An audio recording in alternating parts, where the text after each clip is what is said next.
So this is our Kearney and Trekker that we found in a junkyard in the mid-80s.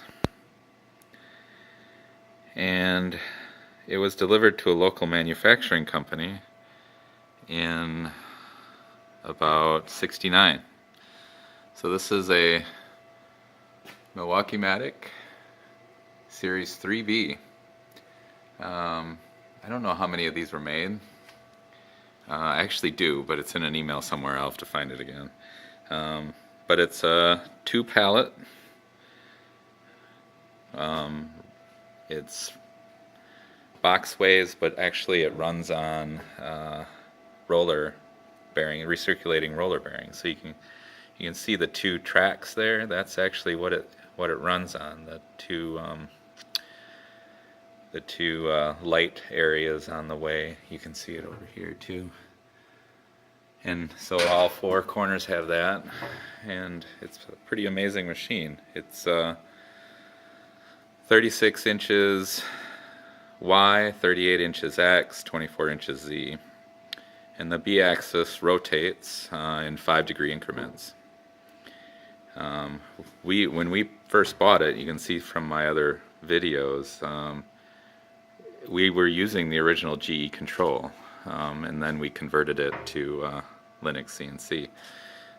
So this is the control panel that we mocked up, I don't know, maybe 10 years ago, and it's still the way it is. It works really good. We haven't come back to actually dressing it up any, but it's kind of the way we work. So originally this was all hydraulic. I'll have to walk around, but you can see there's still a hydraulic power unit down there. It still needs some because it uses hydraulics to clamp the table and run the tool changer, which is a 60 tool changer. And they're all the actual tools are barcoded. You can see, I can't see it very well, but that's a mechanical barcode reader there that reads these.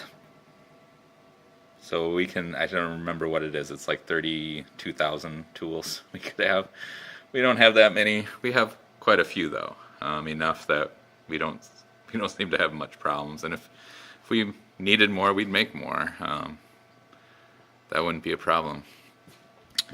So the original control sat right about here, and it was about 8 foot tall, and all the electronics went through this, or all the wiring went through this and out into this electrical box, and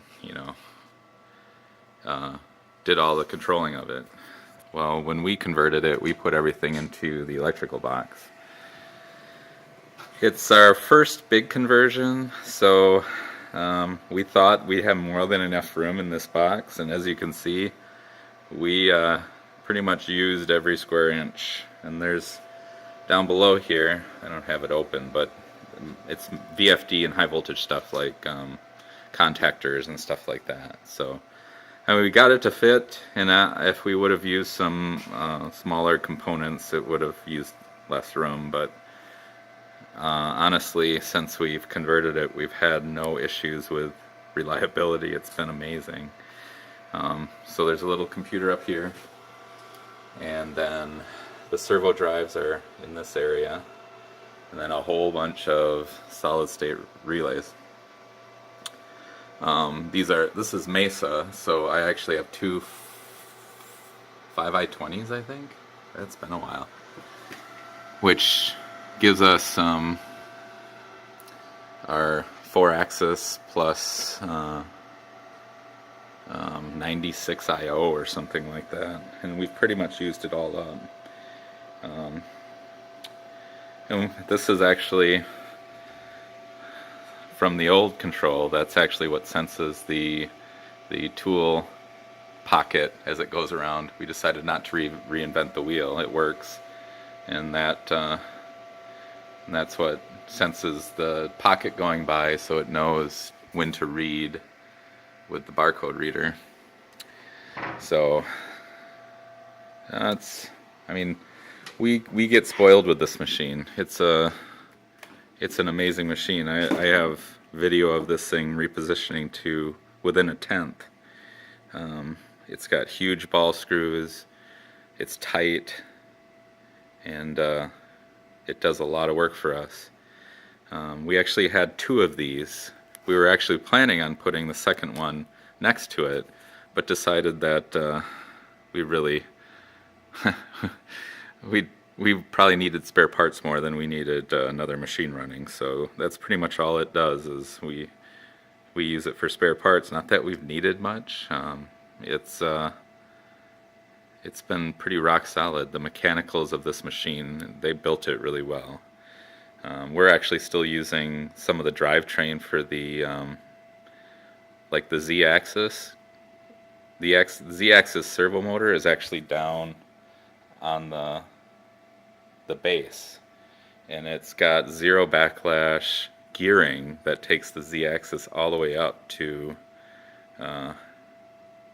the saddle, and it was never adjusted. There was actually an adjustment where you took two gears apart and you ground the spacer between them, and we ended up getting the Z-axis down to less than a tenth of backlash, and we've been running it that way ever since. We've always been meaning to revisit that and see if we could tighten it up a little more, but honestly, it's been running really well.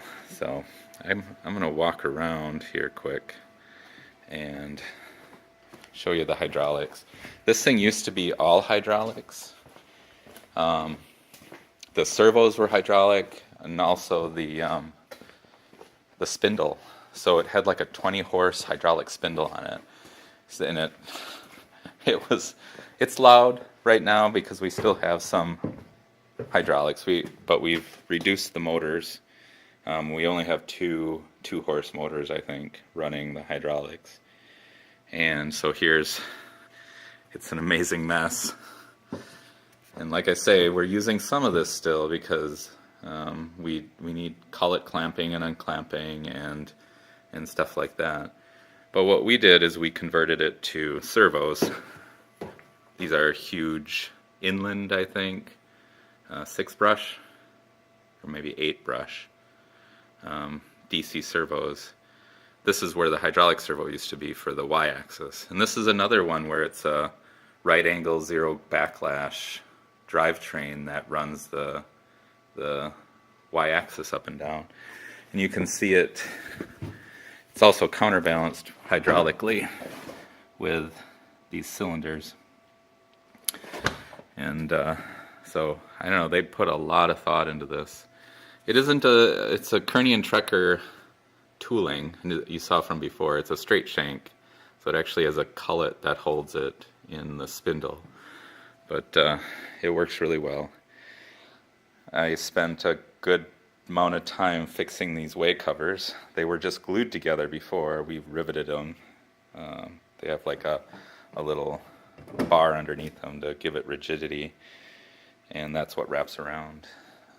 And these aren't covered.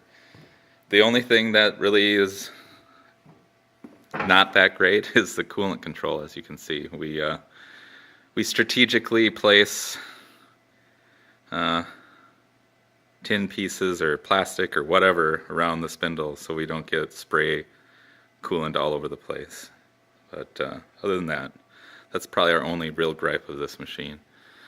And I'm going to walk around here again. We're still trying to rearrange and get things figured out. So here it's,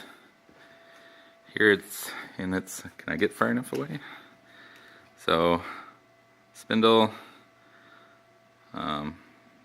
right pallet changer, left pallet changer. Table's rotated right now. We have a tombstone on top of it. So this is my favorite machine to run.